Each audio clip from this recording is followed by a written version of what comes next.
Politiikka on sitä, kun yritetään tehdä maailmaa omien arvojen pohjalta paremmaksi toisille ihmisille.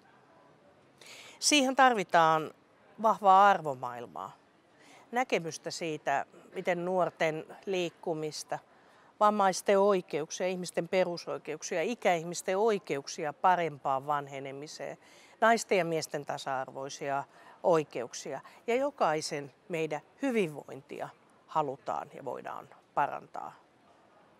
Se tarvitsee sitä ihmislähtöistä näkökulmaa, sydäntä paikalla. Mutta se yksin ei riitä. Tarvitaan myös talouden ymmärtämistä, hallinnon ymmärtämistä ja lainsäädännön ymmärtämistä. Se on vähän kuin terassin rakentaminen.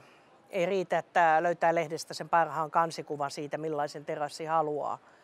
Jos se itse on tehtävä, täytyy myös osata tehdä ja täytyy omata oikeat työkalut. Tähän työhön Sari Rautiolla on hyvät edellytykset. Hänellä on arvot ja ajatukset paikallaan, sen ovat vuodet osoittaneet. Ja pitkällä poliittisella uralla kokoomuksessa, kunnallishallinnossa ja muissa yhteyksissä hän on osoittanut myös sen, että työkalupakista löytyy niin taltat, vasarat kuin muutkin tarvittavat työkalut. Ja myös sen, että terassia syntyy. Aineksista oikeilla työkaluilla syntyy tarvittavaa tulosta. Siksi olisi ihan ilo nähdä, että Sari sillä työkalupakillaan ja osaamisellaan ja arvomaailmallaan rakentaisi meidän kaikkien suomalaisten parempaa tulevaisuutta myöskin eduskunnassa.